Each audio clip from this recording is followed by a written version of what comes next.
నాదా creations YouTube channel ప్రేక్షకులకు శ్రేయోభిలాషులకి అందరికీ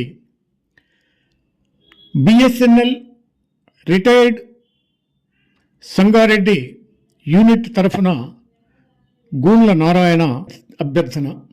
ఒకప్పుడు ఈ బిఎస్ఎన్ఎల్ అంటే భారత సంచార నిగమ్ లిమిటెడ్ పబ్లిక్ సెక్టార్ యూనిట్గా, అంతకుముందు సర్వీసులో telecom department of telecom DOT అని, టెలిగ్రాఫ్ అని, పిఎన్టి పోస్టల్ అండ్ టెలిగ్రాఫ్స్ అని ఈ విధమైనటువంటి 1947 తర్వాత రిక్రూట్మెంట్ చేసుకుంటూ ఆయా ఎంప్లాయీస్కి పూర్తి సర్వీసు 60 సంవత్సరాల సర్వీసును వినియోగించుకొని వారి జీతభత్యాలు ప్రతి 10 సంవత్సరాలకి రివిజన్ చెయ్యాలి అనే ఒక చట్టం ఏర్పరచుకొని ఎంప్లాయీస్కి, ఆ ఉద్యోగులకి తగిన భద్రతను అంతంత మాత్రంగా కల్పిస్తూ నంబర్ 1 ఆర్థిక వ్యవస్థగా భారతదేశంలో తీర్చిదిద్దబడినటువంటి డిపార్ట్మెంట్ ఆఫ్ టెలికమ్యూనికేషన్స్.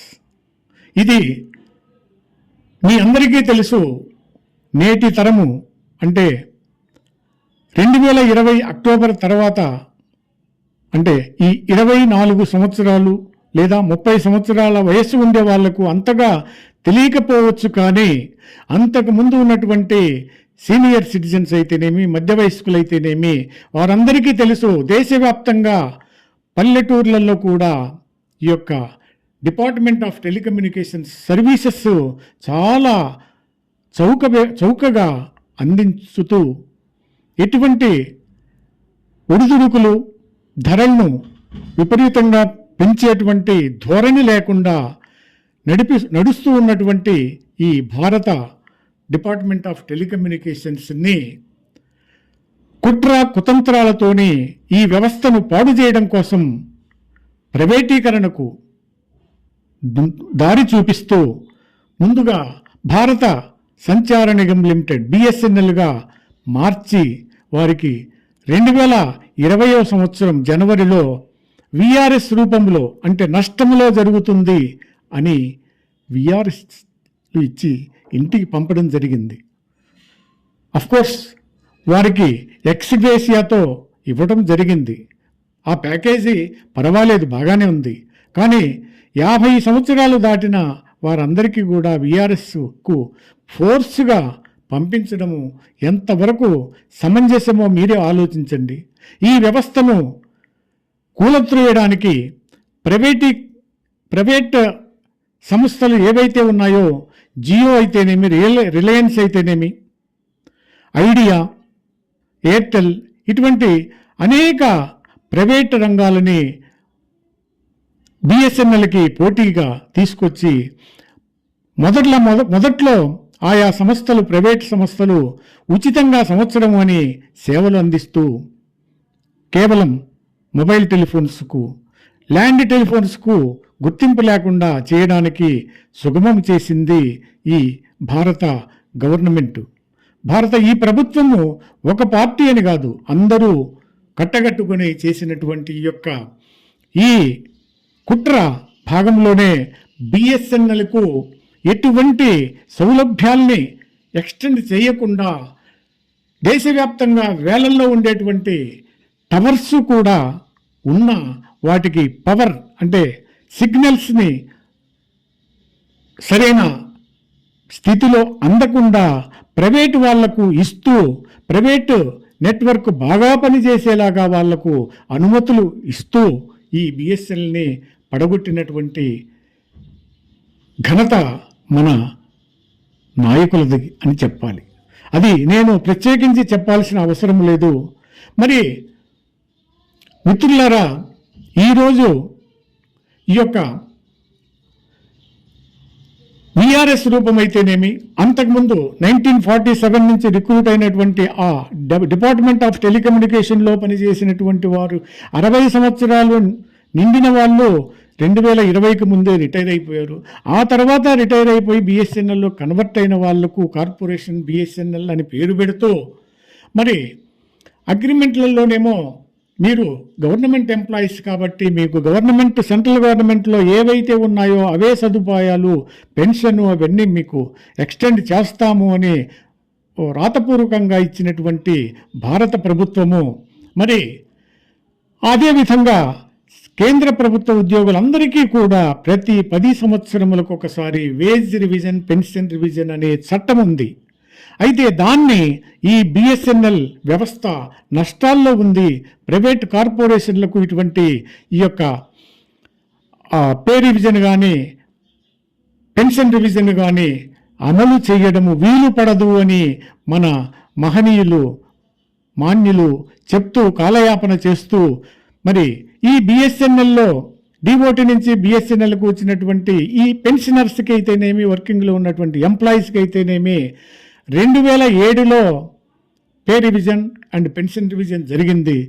ప్రతి 10 సంవత్సరాలకు పెన్షన్ పే రివిజన్ జరగాలి అని అంటే 2017 జనవరి నుంచి ఇవ్వాల్సి ఉండగా అందుకు అనేక విధాలుగా ఎన్ని మెమోరండాలు, ఎన్ని ర్యాలీలు, ఎన్ని ధర్నాలు, ఎన్ని ప్రాధేయతలు, ముసలి వృద్ధాప్యంలో కూడా దీనికి ఒక వ్యవస్థను పెన్షనర్ అసోసియేషన్ పెట్టుకొని all India BSNL pensioner welfare association అని పెట్టుకొని ఈ యొక్క బిఎస్ఎన్ఎల్ పెన్షనర్ల వెల్ఫేర్ కోసము పోరాటం చేస్తున్నటువంటి 80 ఏండ్లు 75 ఏండ్లు 80 ఏళ్ళ మధ్య వృద్ధులు పోరాడుతూ అనేక ఒక ఎంపీని, అందుబాటులో ఉన్నటువంటి ఒక ఎంపీని కానీ ఒక సెంట్రల్ మినిస్టర్ని కానీ వదలకుండా మెమోరండాల్ని అనేక సమయాలు అనేక సందర్భాల్లో సబ్మిట్ చేసినా కానీ చేస్తాం చూస్తాం అన్నారే కానీ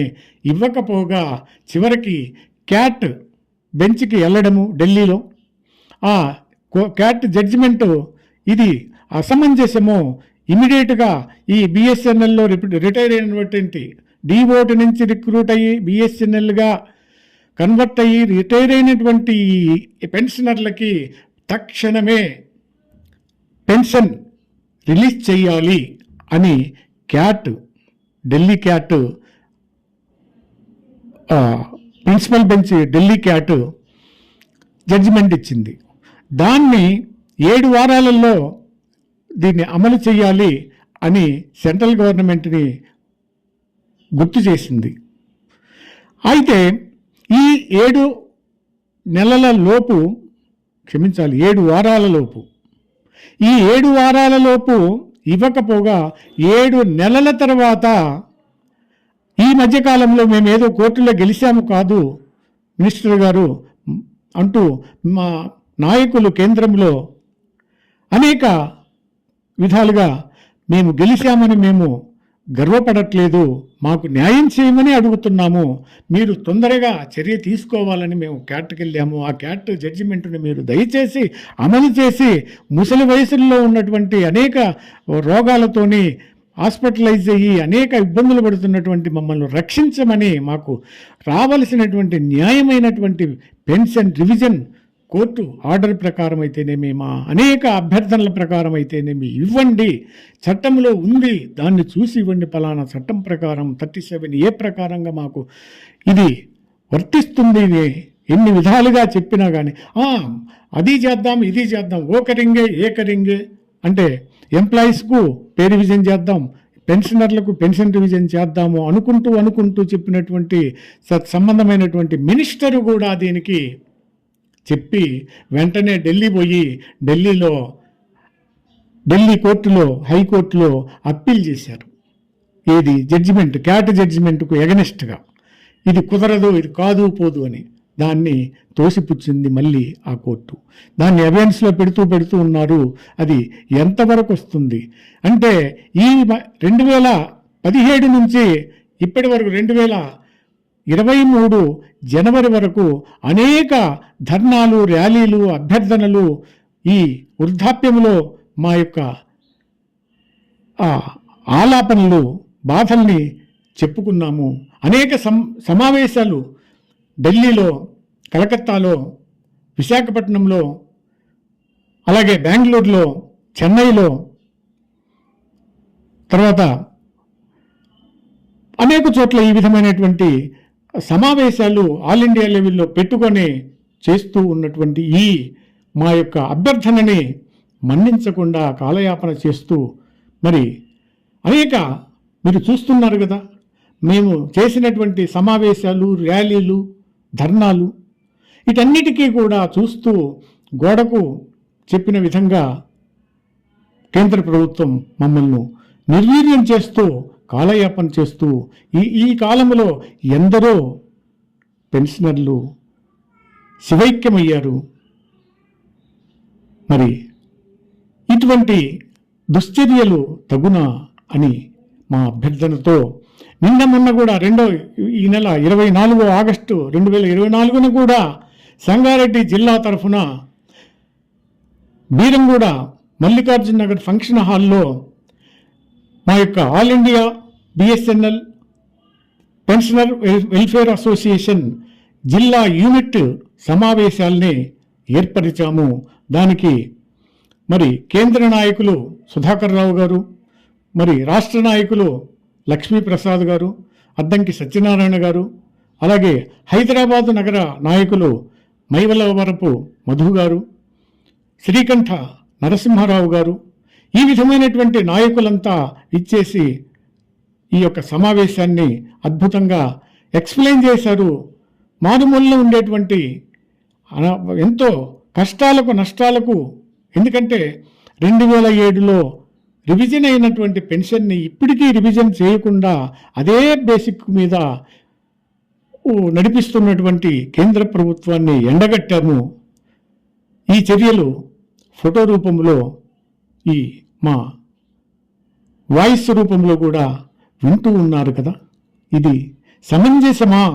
ఆలోచించండి ప్రేక్షక మహాశయులారా, ఆలోచించండి, ఆలోచించండి, ఆలోచించండి.